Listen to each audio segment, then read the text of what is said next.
October 15th, St. Ignatius School, Abbotsville, Sydney.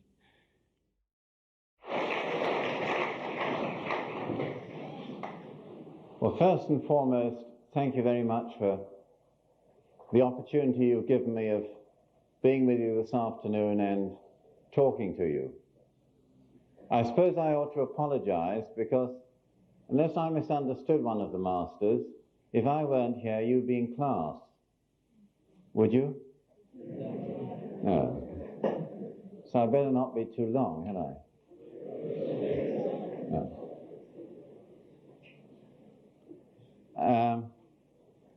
I wonder if I can ask what it is that you'd like me to talk about. Do you want me to talk at all about the war? Or not? Big dam busters. Well, then I'll say just a little to begin with about the dam busters. You know something about the squadron, do you? You've seen the film.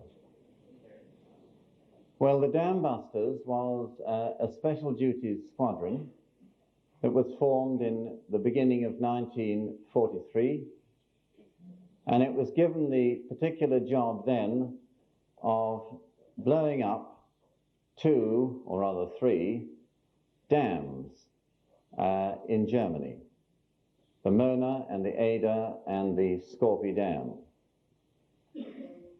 The problem was this. I'm assuming that you don't know the attack. You'll excuse me if I'm telling you what you know. The problem was this, that in order to destroy the wall of the dam, you had to detonate a bomb with a lot of explosive in it at a definite depth of about, I think, 20 feet in actual physical contact with the wall of the dam. You clearly couldn't drop a bomb straight down from high up so that it would hit the water just at the edge of the dam. That would be impossible to be that accurate. And even if you did, the bomb would get deflected in the water and move away, probably. You couldn't torpedo it because there were torpedo nets in front of the wall. So there was a scientist, a well-known scientist, called Barnes Wallis, who ever since he was young had gone into engineering and had designed a whole number of things, including the first British airship, nearly all of which had been rejected by the government. All his life he spent designing things which were first-class designs, and most of which have been turned down. But the remarkable thing about him is that he's never given up trying. The more you push him down, the more he bobs up again. He's 87 now, and he's still designing. Well, he thought of a new idea. He watched his son, at some stage or another, throwing a stone into water. You know, if you throw a stone flat, it hits the water and it bounces. So he designed a bomb that bounced. The idea was it would hit the water, bounce over the net, keep bouncing, hit the wall of the dam, and he would make it rotate so that it would go down the wall of the dam, and because it was rotating, it would keep in contact and then blow up. From the pilot's point of view, and I wasn't on this attack, so I'm free to say what I want to. The difficulty for the pilot was that the aircraft had to be exactly 60 feet above the water. If it was 70 feet, the bomb dropped into the water and didn't bounce. If it was 50 feet, it blew your tail off. And there was no instrument, no altimeter that could gauge your height that accurately. So Guy Gibson, the CO of the squadron, the leader, suddenly thought one day of the idea of putting a searchlight in each wingtip, which would coincide at exactly 60 feet. And the bomb aimer was put in the nose, and he had to keep his nut down and watch these pools of light. And he said down, down, down till they met into just a single pool. And of course, if they got a bit lower by crossing, in no uncertain terms, he told his captain to get up a bit. So that was the way that that attack was carried out. It was difficult because there were mountains round the lakes, round the dams, and the aircraft had to drop very steeply, and then in a very short space, level off at 60 feet, and be at a precise airspeed, as far as I can remember, of 240 miles an hour. So it did require some accurate flying.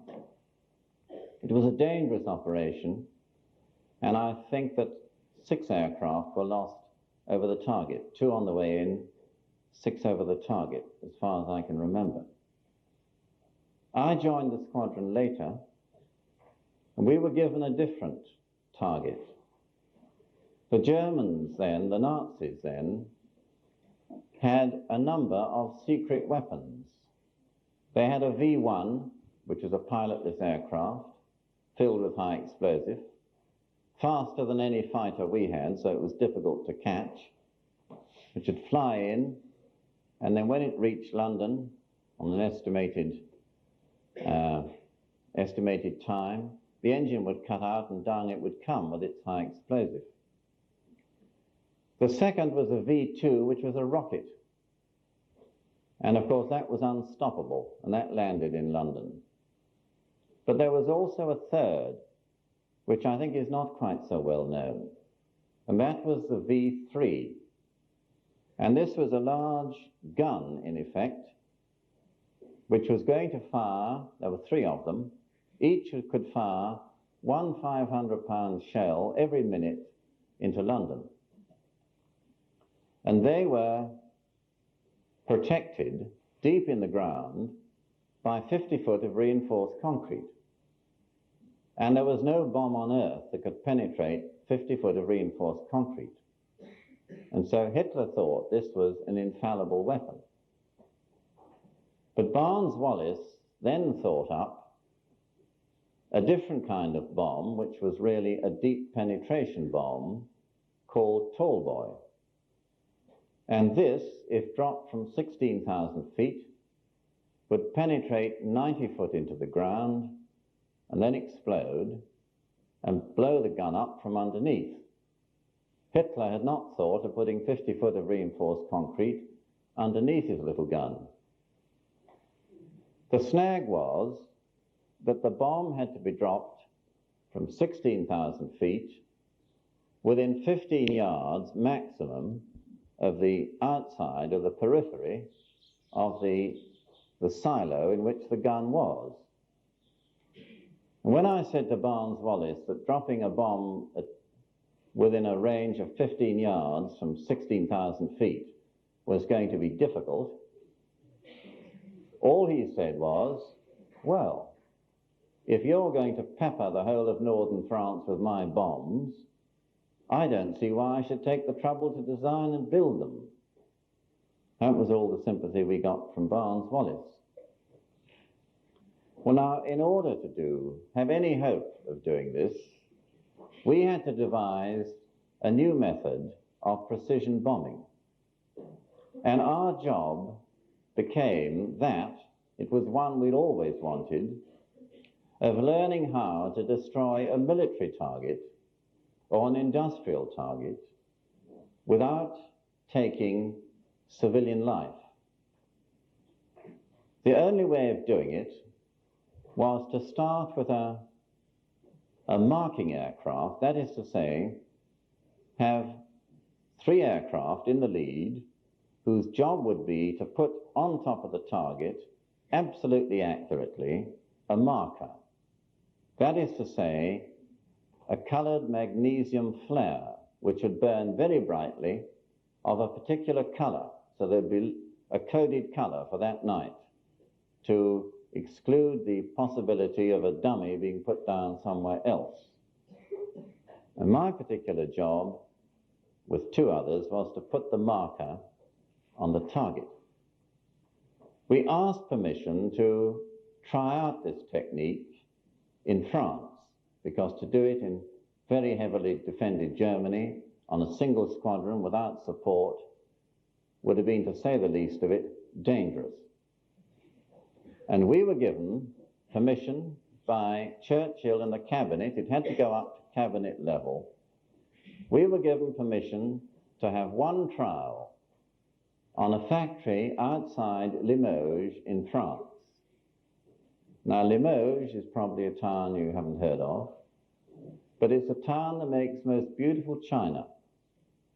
And outside the town was a factory, the Rhone factory, which is making aero engines for the Luftwaffe. And our instructions were to destroy it, but not to take one civilian life. If we did, we would not be given permission to do any more trials in France. One snag was that at the time that we were due into the target, which is just before 1 a.m. in the morning, there were 500 girls on night shift. Now, how would you destroy a target with 500 girls inside it without hurting any of them? Can you tell me? What?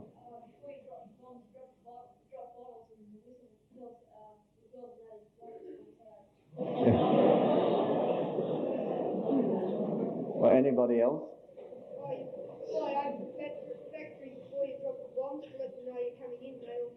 Yeah, well, he's got the right answer. Both would have done.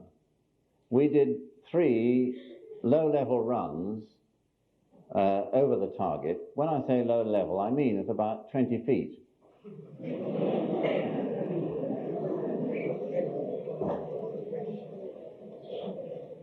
Well, we were trained as low-level flyers. We were doing it day after day, night after night.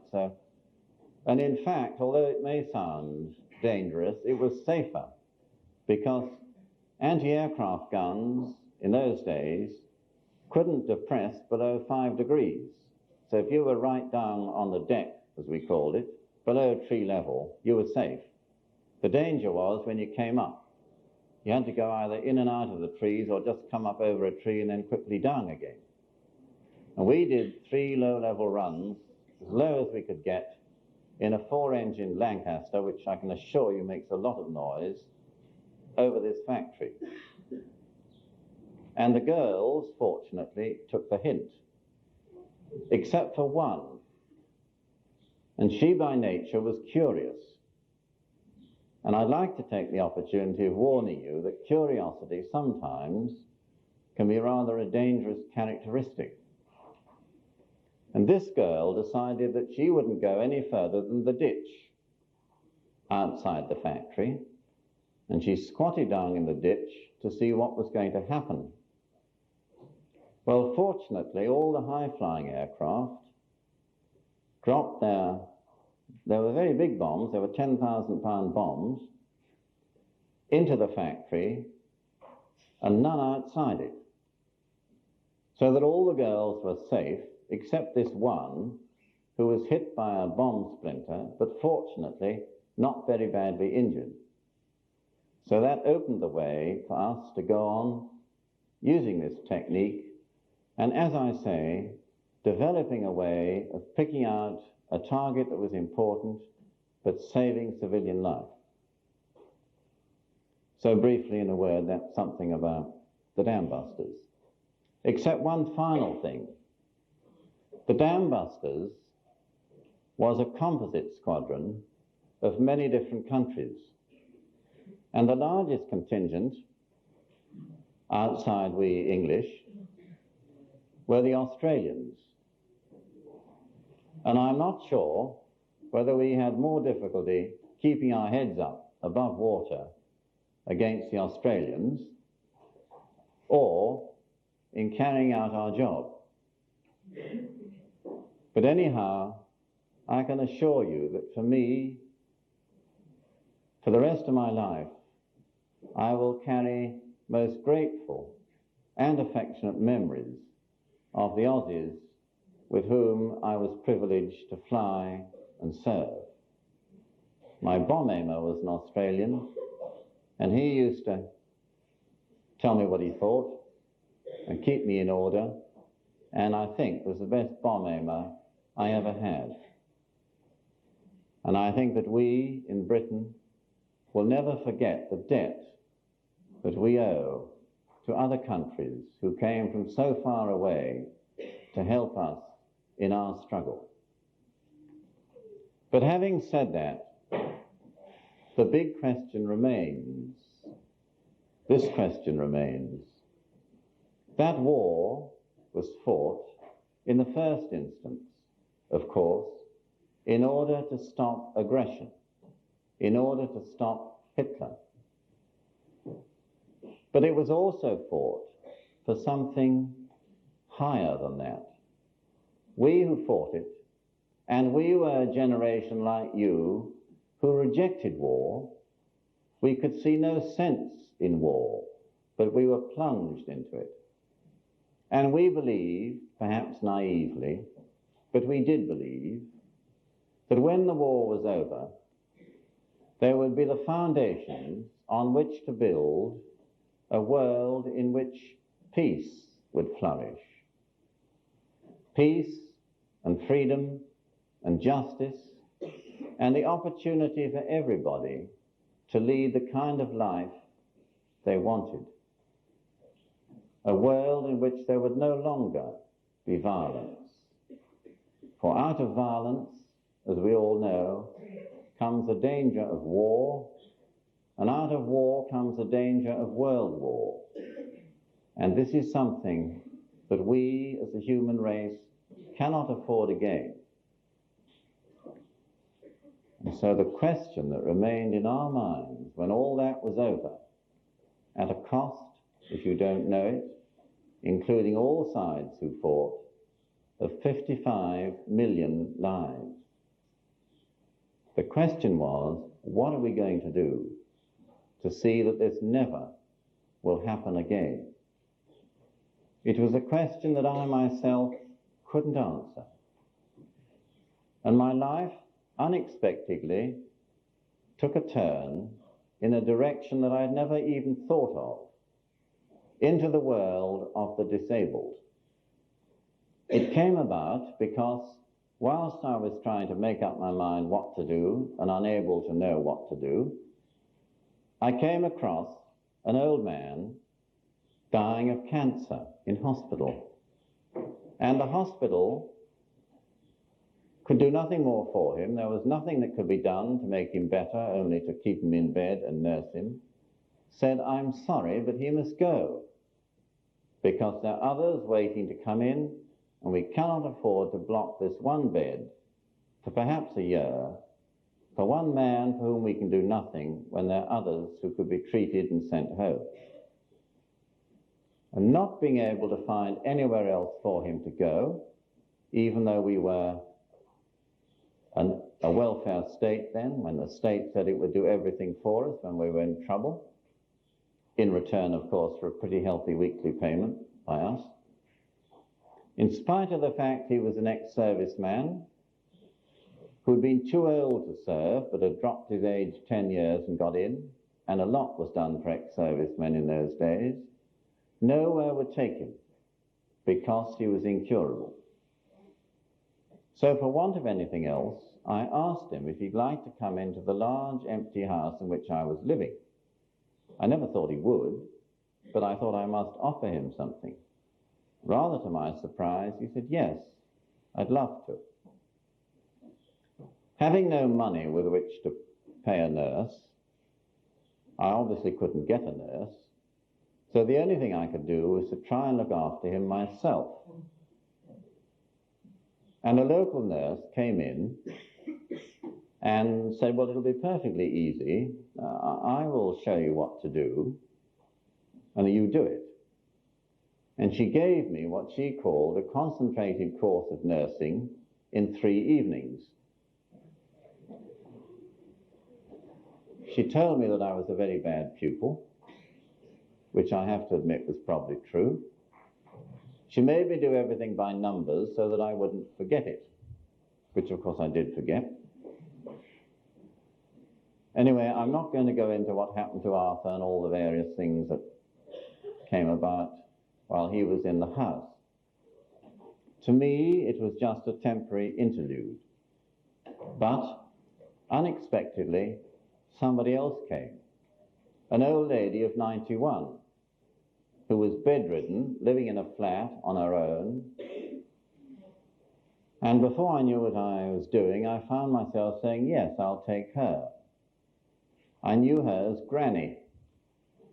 She was stone deaf. You had to go right up to her ear and shout at the top of your voice. And even then she wouldn't hear it if you didn't want to. And if you said something very quietly that had nothing to do with her at all, she always seemed to hear it. And 70 years ago, she'd been a district nurse, so that everything I tried to do for her, she said had to be done differently. So I can assure you that we had a difficult time getting to know and understand each other's way of working. However, for me, this was the beginning of a completely new world, a world that I never knew existed, of the disabled. And I discovered that every country in the world, without exception, whether it's rich or whether it's poor, is not providing enough of the right facilities and care for the young disabled. If somebody of 18 or 20 goes out today and dives into a river or the sea, and shall we say hits a submerged rock and breaks his neck, as can happen, and becomes paralyzed, or has an accident on the road and becomes paralyzed, his body is disabled, he will go to hospital, he will go to rehabilitation centers, he'll get all the treatment in the world, and there will come a time when the doctor says, there's nothing more I can do. The rest of your life, you will be like this, in a wheelchair. Well now, as I say, his body is disabled, but his mind is not. His mind is like yours, and his heart. He has all the hopes for his life that you have. Principally, he wants to feel that in the world there will be an opportunity for him to express himself in his own way, perhaps to be creative. He will want to marry. He wants to feel wanted. He wants to be just a normal human being, but he can't. And society normally puts him either in a hospital or in some big institution. And we think that for most of them, it is better that he should have a small home with perhaps 20 or 30 at the most, which is informal, as much like a home as you can make it, but with all the expert aids and gadgets and care that exist today to give a disabled person independence and the opportunity of doing something. For instance, I know one girl who got polio, and she can move no part of her body whatsoever except one big toe. She can't breathe. She's kept alive by a breathing machine. She can't talk, but she can see and she can hear. And to that big toe is attached a little microswitch. And by moving it, she can do the following things. She can put on her hi-fi. She's musical and she loves music. She likes pop as well as classical music. So she can choose her music. She can put on the telly, select her station, adjust her volume. She can put on the radio. And more important, she can operate a typewriter. She can type.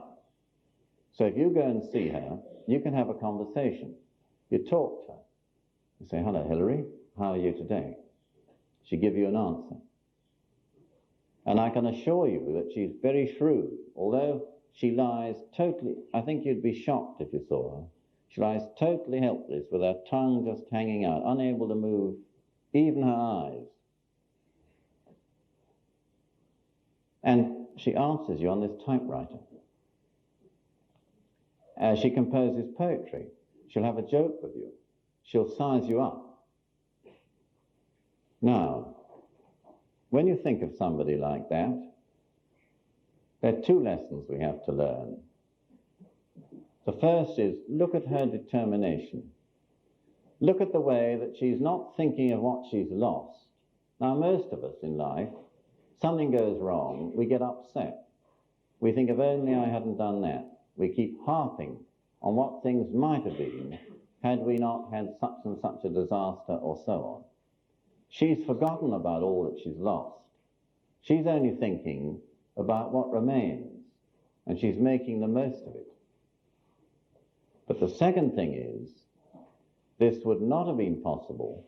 She could not lead the life she's leading, which is a very meaningful, constructive life, had it not been for all the others who've helped her.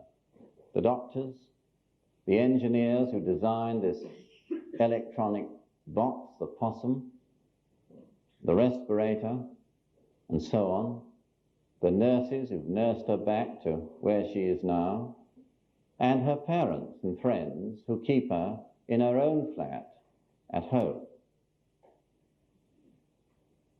We ourselves, that's myself and my wife, have homes in a number of countries, 25 countries altogether, and each of them are running themselves, finding their own money, except for one in northern India, which is much bigger than the others, and for which the money comes from Australia and New Zealand.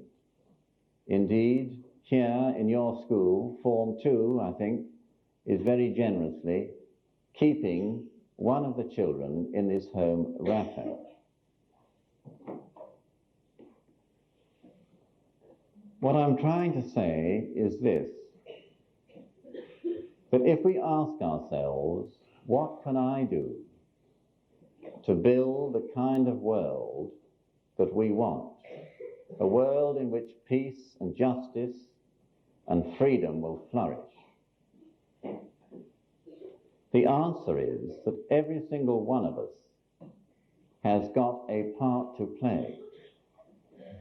Even if somebody is totally helpless, like Hilary, if they're making the most of their opportunities and their resources, then their contribution is as valuable as that of somebody who is powerful and fit and perhaps wealthy.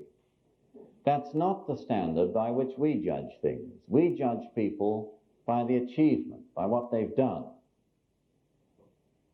But I've come to think that this is not the true test.